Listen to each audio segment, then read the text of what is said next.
Hello friends, media mature के YouTube channel the zero में एक बार फिर आप सभी का हार्दिक स्वागत है। आप देख रहे हैं अपना लोकप्रिय कार्यक्रम अगेंस्ट PACLL।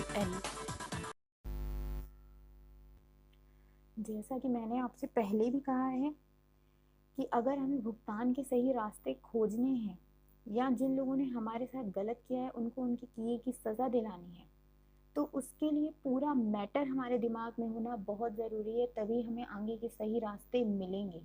अब तक जितने रास्ते मिल चुके हैं वो तो बहुत बढ़िया हैं, इनको सज़ा दिलाने के लिए काफ़ी है, लेकिन अभी और भी बहुत सारी चीज़ें हैं जो हमें नहीं पता होंगी। तो ये धीरे धीरे ऑर्डर पढ़ के ही हमें ये सब समझ में आएगा। तो देख रहे होंगे आप स्क्रीन पर, ये ऑर्डर दिया हुआ है सेबी का। ऊपर इसका ऑर्डर नंबर लिखा है WTM PS30CISNRO AUG अगस्त 2014। और ये ऑर्डर किसने जारी किया है?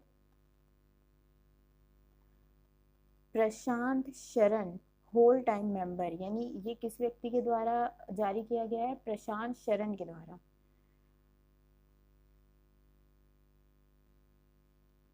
और सेबी ने धारा 11 और 11B के तहत ये ऑर्डर पास किया है। और साथ ही जो ये रेगुलेशन 65 है CIS की, इसके अंतर्गत इन्होंने ये ऑर्डर पास किया है। इसके अंतर्गत शॉर्ट में समझ लीजिए, ज़्यादा डिटेल जानने की आवश्यकता नहीं है इसकी। वैसे इसके अंतर्गत क्या है, सेबी को कुछ शक्तियां दी गई थी कि वो किसी भी कंपनी को मतलब उसकी जांच कर सकती हैं या उस पर छापा कर सकते हैं कि आप क्या काम कर रहे हैं, कैसे कर रहे हैं। कोई भी उनसे दस्तावेज मांग सकते हैं। अगर उनको लगता है कि कंपनी सही से काम नहीं कर रही है तो उनको मौका दे सकते हैं कि आप सुधार करिए अपने काम में। और अगर तब भी ना माने तो प्रतिबंध लगाने का भी अधिकार मिला है सेबी को। तो ये सब चीज़ें उनको निवेशकों के हित में करने का अधिकार इन धाराओं के अंतर्गत ही मिला है। अब उसके बाद आप देख लीजिए, ये है डायरेक्टरों की सूची जो ये PACL में जुड़े हुए थे। साथ ही प्रमोटरों का भी इसमें जिक्र आएगा आगे चल के, और जिससे ये साफ जाहिर होता है कि कंपनी का मतलब सिर्फ और सिर्फ उसके डायरेक्टरों से नहीं होता है।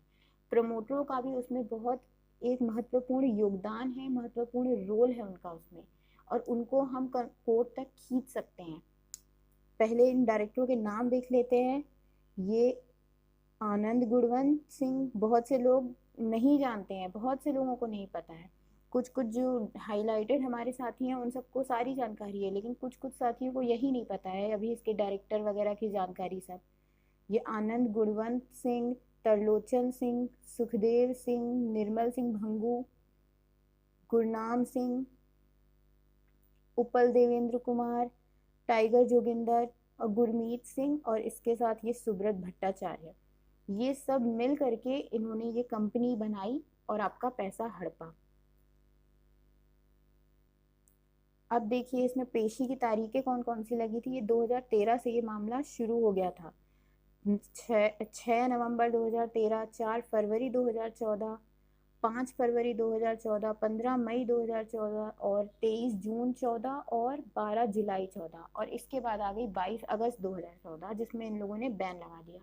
और ये देखिए मैटर जो है 2013 से शुरू हो गया था। 2013 से आपको याद होगा कि PACL की मैच्योरिटी मिलना 2011 से ही लगभग कम हो गई थी। मतलब वो जल्दी नहीं दे रहे थे पैसे। जब किसी की मैच्योरिटी हो रही थी 6 से 7 महीने वो लगा रहे थे, आनाकानी कर रहे थे देने में। उसके बाद धीरे धीरे चलते चलते 2013 में उन लोगों ने बिल्कुल देना ही बंद कर दिया मैच्योरिटी। 2013 के वर्ष में मुझे नहीं लगता किसी को भी मैच्योरिटी मिली होगी उसकी। और 2014 में भी आपका ये इसने जो स्कीम निकाली, ये स्कीम भी इस हिसाब से निकाली क्योंकि उसको कहीं ना कहीं अंदाजा हो गया था कि हम पर अब बैन लगने वाला है, तो जितना ले सकते हैं हम ले लें। यानी 2013 से एक तो देना बंद कर दिया, और 2014 में स्कीम के निकाल करके इन लोगों ने इतना सारा पेमेंट ले लिया सबसे। तो ये यहाँ पे उनकी एक प्रकार से षड्यंत्र बोल सकते हैं। इसके आगे साथियों ये देखिए PACL के और तरलोचन सिंह, सुखदेव सिंह, गुरमीत सिंह और सुब्रत भट्टाचार्य, इन लोगों ने मतलब कंपनी को CIS का लाइसेंस लेना उचित नहीं लगा, लेकिन ये इतने महंगे महंगे अधिवक्ताओं की उसको फीस देना बहुत अच्छा लगा कि मैं इसको फीस भरूं लेकिन मैं लाइसेंस नहीं लूंगा। तो ये इस हिसाब से इतने सारे वकील इन लोगों ने नियुक्त किए, अपनी पैरवी कराई। ये अभिषेक मनु सिंघवी, सब जानते होंगे इसको, इतना बड़ा एडवोकेट है। लाखों में इन लोगों की इसने फीस जमा की, कोर्ट में केस चलाया, लेकिन CIS का लाइसेंस लेना उचित नहीं समझा। निर्मल सिंह भंगू का अलग से एडवोकेट, गुरनाम सिंह तो स्वयं एडवोकेट है। अब यहाँ पर देखिए साथियों, PACL कस्टमर एसोसिएशन, क्या इस एसोसिएशन को कोई जानता है कि ये कहाँ से आई, कब बनी, इसके सदस्य कौन थे? कोई नहीं जानता। लेकिन ये रोल जो है सीधे 2013 से इसका शुरू हो गया था। ये 2012 में बना था मेरे ख्याल से। और इसका मेंबर, ये वाइस प्रेसिडेंट देखिए ये कौन है, भैरव सिंह रजावत। ये हम नहीं कह रहे हैं, ऑर्डर में लिखा हुआ है भैरव सिंह रजावत। कौन इस भैरव सिंह रजावत को नहीं जानता? PACL का एक एक साथी इस भैरव सिंह रजावत को बहुत अच्छे से जानता है, इतना बड़ा सीनियर है। और इसने PACL कस्टमर एसोसिएशन बनाई, ना किसी को बताना जरूरी समझा, ना कोई पब्लिक नोटिस जारी करना सही समझा। बस ये बन गया संगठन, इसके सदस्य कौन है नहीं पता, और ये सब निवेशकों की लड़ाई लड़ रहा है। और आज भैरव सिंह रजावत से पूछो तो ये PACL कस्टमर एसोसिएशन को जानता नहीं है। तो सबसे पहले आप इस व्यक्ति से मिलिए, इस व्यक्ति से आप पूछिए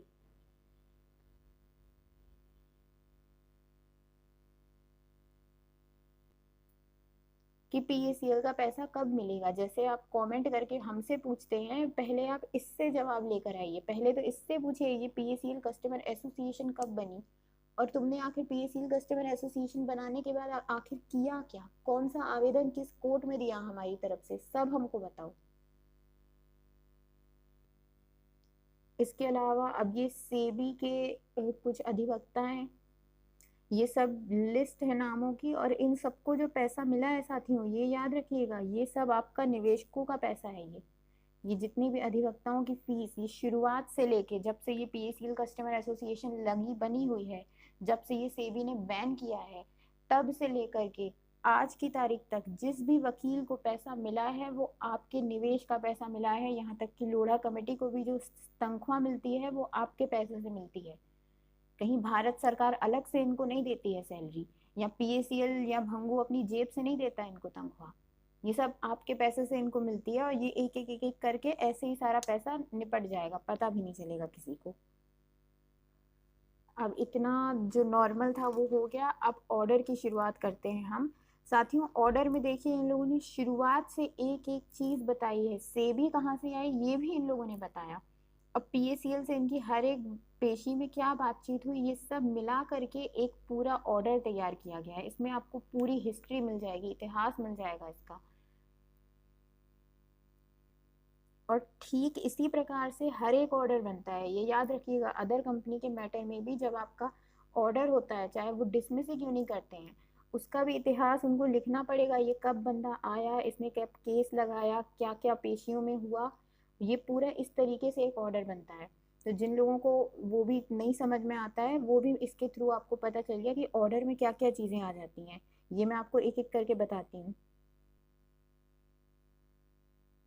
देखिए साथियों, सबसे पहले तो ये बोल रहे हैं कि 90 के दशक से ही बहुत सारी कंपनियां न जाने कौन कौन सी अलग अलग स्कीमें लेके मार्केट में उतर रही थी कि लोग उनमें पैसा जमा करें। ये क्या लालच देती थी, प्रलोभन क्या देती थी कि जैसे अगर आप कुछ FD कर रहे हैं या कोई भी पैसा जमा कर रहे हैं बैंक में, तो बैंक जो आपको ब्याज दर देगी उससे कई गुना अधिक ब्याज दर ये कंपनियां देती थी कि लोग और प्रलोभित हों और हमारी कंपनी में पैसा जमा करें। यानी कि नॉर्मल रेट ऑफ इंटरेस्ट से ज़्यादा देती थी ये, जो आम तौर पर कठिन रहता है बहुत सबके लिए अपने हिसाब से कर पाना कि इतना ज़्यादा वो रेट ऑफ रिटर्न आपको दे रही थी। तो इससे लोग प्रलोभित होकर इनकी कंपनियों में पैसा जमा करने लगे। और जब लोगों ने यहाँ पैसा जमा किया तो अब ये लोग पैसे का दुरुपयोग करने लगे। कुछ सालों तक तो सब सही चलने लगा, लेकिन लगभग 1995-96 से थोड़ा सा 95-96 में नहीं, थोड़ा पहले ही मान सकते हैं कि कुछ सालों बाद धीरे धीरे ये लोग डिफॉल्ट करने लगे, यानी लोगों को उनका जमा जो पैसा था उनको देते नहीं थे, भुगतान नहीं कर रहे थे, या कर रहे थे तो बहुत आनाकानी कर रहे थे, कोई काट दे रहे थे पैसा। तो इस प्रकार से फ्रॉड बढ़ने लगा। अब इसके दो नुकसान होने लगे। जाहिर सी बात है, दो नुकसान कौन से हो सकते हैं। एक तो ये कि जिसने बेचारे ने मेहनत करके अपना पैसा जमा किया, उसको वो पैसा ही नहीं दे रहे थे, वो खा जा रहे थे सारा पैसा, इधर उधर न जाने कहाँ पे भी दुरुपयोग कर रहे थे उस पैसे का। और दूसरा क्या नुकसान होने लगा कि लोगों की मंशा बदलने लगी, मानसिकता बदलने लगी, वो बचत की ओर से भागने लगे कि अब बचत नहीं करनी है हमको, हम जितना कमाएंगे उतना हम खर्च कर देंगे हर महीने, हमें ज़्यादा कमाना ही नहीं है। तो इससे जो है देश को आर्थिक नुकसान होता है, यानी हम अगर बचत ना करें तो सिर्फ हमें नुकसान नहीं है, इससे देश को भी नुकसान होता है। यहाँ पर एक बहुत अच्छी बात कही गई है, इट वॉज नोटिस्ड, एक मिनट,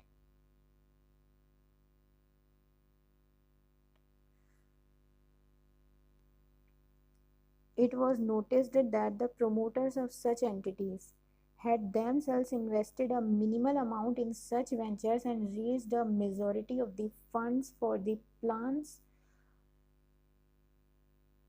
और schemes from ordinary small investors. यानी इसमें ये कह रहा है कि कंपनी में जो थे प्रमोटर भी नियुक्त हुआ करते थे।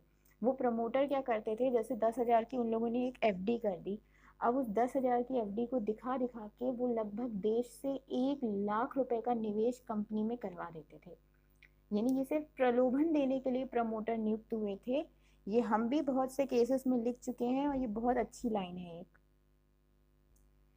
कि जो प्रमोटर थे वो सिर्फ लोगों को प्रलोभित करने के लिए नियुक्त किए गए थे कि लोगों को और आप और उकसाइए कि इस कंपनी में वो निवेश करें। यानी छोटा सा अमाउंट निवेश करके वो बहुत लोगों को प्रलोभित किया करते थे।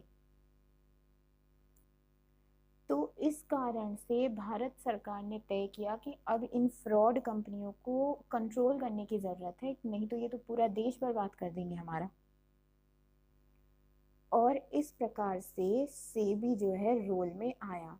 1992 को सेबी एक्ट बनाया गया। उस सेबी एक्ट के अंतर्गत एक संस्था ये बनाई गई, securities and exchange board of India, भारतीय प्रतिभूति एवं विनिमय बोर्ड, ये बनाया गया। अब इसमें क्या है, धारा 12 जोड़ी गई। 12 के अंतर्गत क्या लिखा गया, इसमें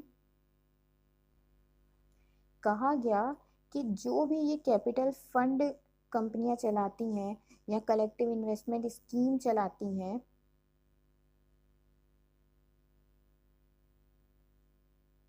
ये कलेक्टिव इन्वेस्टमेंट स्कीम चाहे म्यूचुअल फंड क्यों नहीं चलाती हैं, वो जैसे म्यूचुअल फंड भी तो होते हैं, वो सब लोग अपना काम अब नहीं कर सकते जब तक कि वो सेबी से लाइसेंस नहीं ले लेते इस काम का।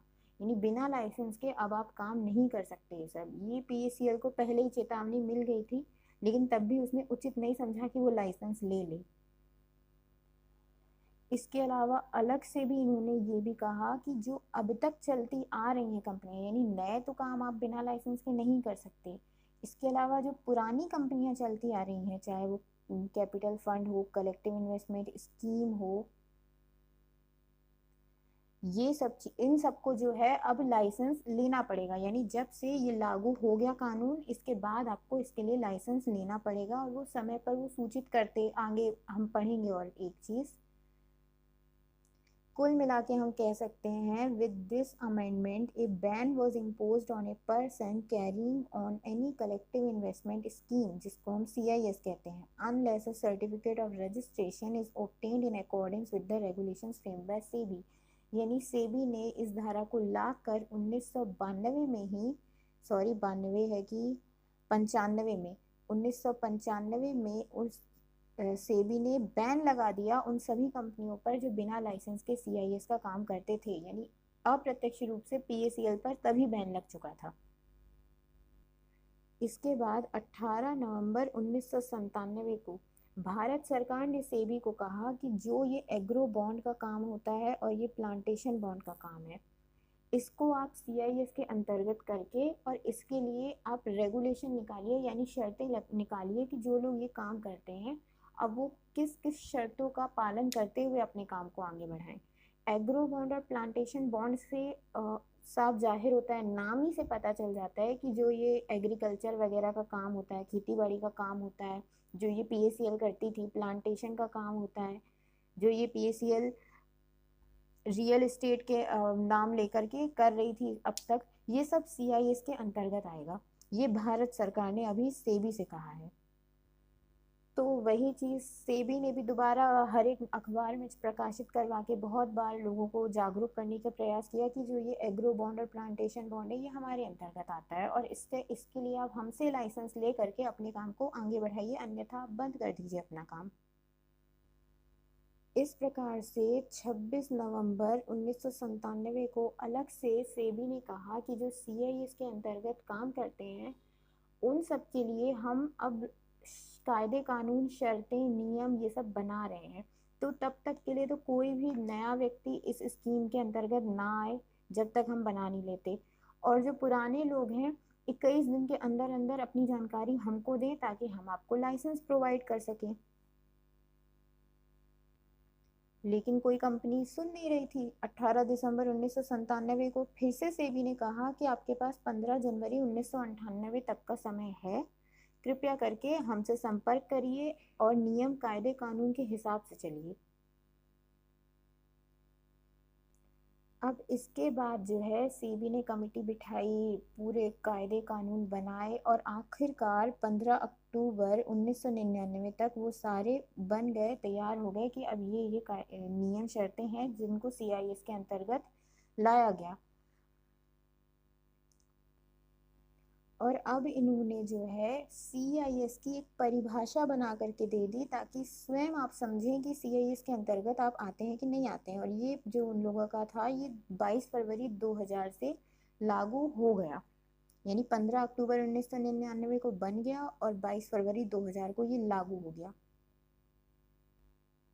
अब ये दांगड़ को जरूर पढ़ाइएगा कि सीआईएस का मतलब क्या होता है, पीएसीएल सीआईएस के अंतर्गत आती है कि नहीं आती है। सबसे पहले तो ये जानना अति आवश्यक है। हम कोई भी लड़ाई लड़ें तो बेसिक हमको पता होना चाहिए। तो ये सबसे पहले तो मोहिंदर पाल दानगढ़ को पढ़ाइए आप।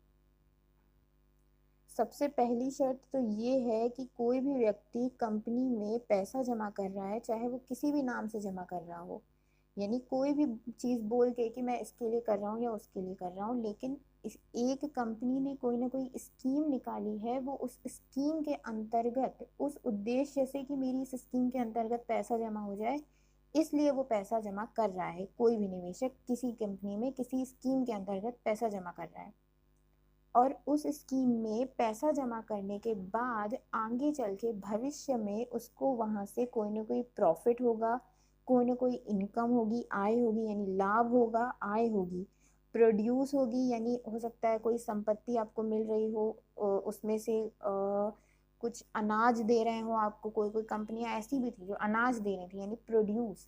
और या फिर संपत्ति मिल रही हो, चाहे वो चल हो चाहे वो अचल संपत्ति हो, यानी स्कीम के अंतर्गत पैसा जमा किया, पैसा जमा करने के बाद भविष्य में आपको इनमें से कोई भी एक चीज मिलनी है, लाभ, आय, और कोई प्रोड्यूस, या फिर आपकी कोई संपत्ति आपको मिलनी है। और जो आपका निवेश है वो आपके लिए मैनेज किया जाएगा, यानी वो जो है आप ही के नाम पे कंपनी आगे चल के उसको मैनेज करेगी, यानी आप उसको मेंटेन नहीं करेंगे, आपकी तरफ से कंपनी मेंटेन करके रखेगी। और ना ही जो भी निवेशक होगा उसका दिन प्रतिदिन उस पर कोई कंट्रोल होगा, यानी एक बार पैसा जमा कर दिया, अब जब समय खत्म हो रहा है तब आप पैसा लेने आओ, उसके मध्य में आपका लेना देना नहीं है। और यही चीज पीएसीएल में होती थी, ये चारों की चारों शर्तें पीएसीएल पर लागू होती हैं। तो वो सीआईएस के अंतर्गत क्यों नहीं आएगा, और क्यों उसके ऊपर सेबी बैन नहीं लगाएगी? ये सवाल आप पूछिए जब आपको कोई बोलता है कि सेबी ने गलत किया। पहली बात तो पीएसीएल को समय पर लाइसेंस ले लेना चाहिए था। इसके अलावा सेबी ने ये भी बता दिया कि कौन कौन सीआईएस के अंतर्गत नहीं आएंगी। देखिए, जो कोऑपरेटिव सोसाइटी है वो नहीं आएगी सीआईएस के अंतर्गत। बहुत सी कोऑपरेटिव सोसाइटी में भी निवेश किया गया है जिनके अदर कंपनी में केस लगे हैं, वो नहीं आती सीआईएस के अंतर्गत। या कोई नॉन बैंकिंग फाइनेंशियल कंपनी नहीं आती, इसका लेना देना नहीं है, पीएसीएल इनके अंतर्गत नहीं आती थी। कॉन्ट्रैक्ट ऑफ इंश्योरेंस में भी नहीं आती PACL. Pension scheme, insurance scheme, इन सब के अंतर्गत भी नहीं आती थी। ये कंपनी एक्ट में जो ये डिपॉजिट थी उसके अंतर्गत भी नहीं आती थी। निधि भी नहीं थी, ये म्यूचुअल बेनिफिट सोसाइटी भी नहीं थी। और चिट फंड एक्ट, इसके अंतर्गत भी इसका कोई रजिस्ट्रेशन नहीं हुआ था। इसका रियल एस्टेट का काम था, इसने रियल एस्टेट में अपना उसको क्या बोलते हैं लाइसेंस लिया हुआ था, भले काम वो CIS का कर रही थी ये। और इसके अलावा ना ही कोई ये म्यूचुअल फंड था, यानी कि PACL इनमें से किसी के भी अंतर्गत नहीं आता, इसलिए वो CIS है। अब जब ये नया एक कानून आ गया, CIS के उन लोगों ने बना लिए, तो उन लोगों ने बहुत सी चीज़ों को अपने अंतर्गत लेने का प्रयास किया। जैसे इसके सिक्योरिटीज कॉन्ट्रैक्ट रेगुलेशन एक्ट को भी संशोधित कर दिया, इसमें भी कुछ कुछ चीज़ों में CIS लगा दिया।